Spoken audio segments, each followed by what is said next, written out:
Hello and welcome to Ancient Warfare Answers, episode 168.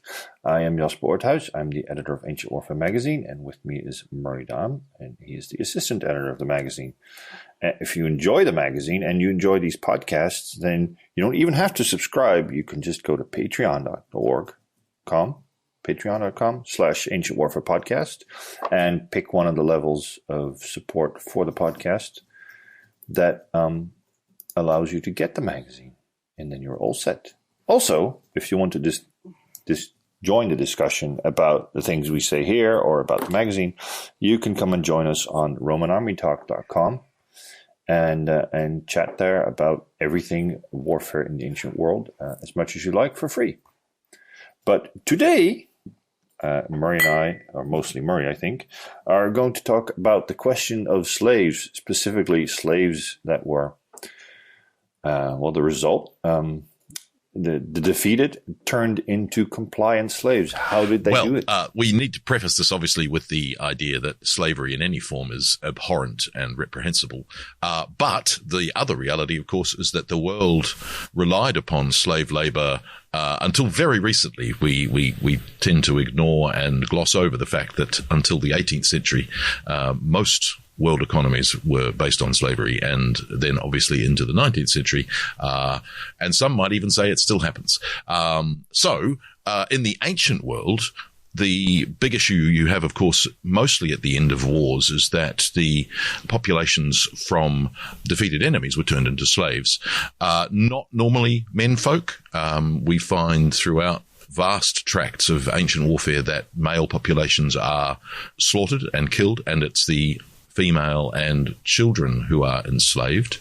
That in itself is obviously going to make a population reasonably compliant, because they've seen what the alternative is, and the options on the table are live and be a slave or die. At the same time, there must have obviously been male slaves turned into gladiators, for instance, and defeated foes. We get stories of complaints of Julius Caesar flooding the market with Gallic slaves during the conquest of Gaul, so that, slaves are basically so cheap it's ruining the economy.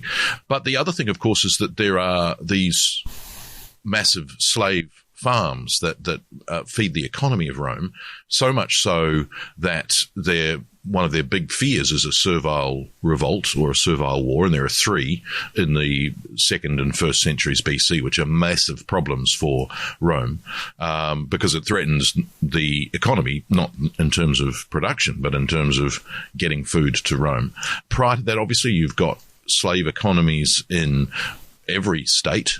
We tend to focus on the helots at Sparta because they're so unusual and unique. There might have been similar indentured slavery in Crete, for instance. And the idea, obviously, that Sparta and the Crypteia and other things are built around controlling a slave population. And we're often told in narratives about Sparta that their major fear is a helot revolt. The evidence of that is very slim. There might be a couple, but very hard to find concrete evidence of them occurring at all. Yet at the same time, we know that the helot population outnumbers the Spartan population. Why are there not more? And so part of the reason there is obviously with the Spartans that the helot population is enslaved in a way that, they're not private property, they're public property. And again, in Crete, there's public slaves who have more rights than private slaves do. So what they get out of the bargain, if you have pardoned my language, is that the things that they are offered in return for their servitude actually benefit them, in the sense that they don't have to fight their own wars, and the idea that the helots are protected by the Spartan state, some people would argue, means that there is less resistance to it than there otherwise would be. When you come to Rome and you've got, these servile wars in the late 2nd century BC. So the first servile war is in 135 to 132. The second is in 104 BC. And then the third, probably the most famous because it's also called the Spartacus Revolt, is in 73 BC. In those cases, the fear is shown, because when there's a servile revolt, it attracts a vast number of slaves who leave their servitude and go and join the revolt, and it needs to be suppressed violently with armies. The problem, of course, is that prior to that, the options for a slave in Italy or Sicily generally are, well, what are you going to do? Where are you going to go? An escaped slave in Italy, for instance, is going to be a non-Italian. They have the problem of getting anywhere outside of Italy. They're not going to get help from any community. They're non-citizens. Probably there may well be a language barrier. They're men on the run. They're criminals. They're going to get returned to their owners. They're probably branded. In several cases, of course, we have examples of shackles and things like that. So there are physical restraints on them to make them pliant. We don't get a lot of evidence on breaking slaves in terms of breaking their will. Again, Hollywood tells us this is how it's done. We're not quite sure. It's not something that the Romans celebrate in their art to show what happens to slaves who are resisting. We do get slaves depicted in Greek and Roman art, but generally speaking, they aren't restrained in any way. They are doing the job that has been given to them. So we don't know how they break them. We do get these sort of signs of physical restraint and things like that, and punishment, but that's not emphasized in the sources.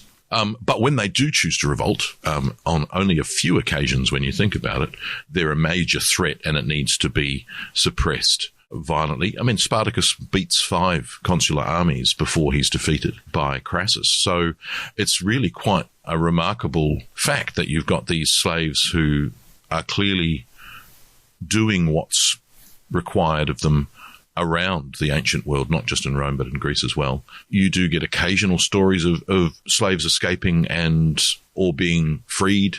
Manumission is obviously something that all sort of slaves aim to do by being a good slave to their master. But it's such an interesting thing, because that idea of slavery is so abhorrent, and when we're confronted with it, we wonder what we would do and whether we would become a compliant and pliant slave, or whether we would resist.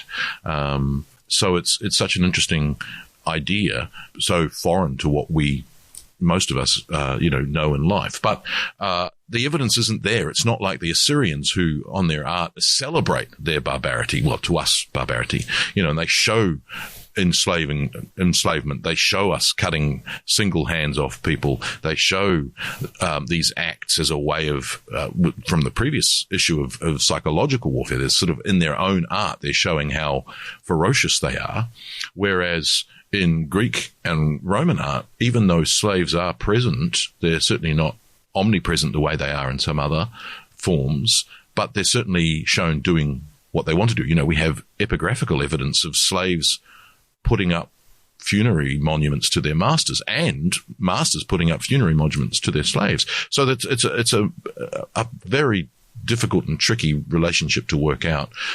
It's also one, obviously, that we tend not to want to explore in too great a depth, because seeing how much of the slave population in ancient, medieval, and even modern societies is something that we don't marry with what we think of as civilization. So it's a very tricky thing. But I'm pretty sure that the ways that you could make a slave who resisted your attempts to make them compliant would be quite violent. They would set a very bad example or a good example to anyone else who was thinking of doing such a horrible thing. And so there would no doubt, obviously, with such a large number of slaves in the economy and the population, be a very effective method of making sure that your slaves towed the line. Thank you, Murray.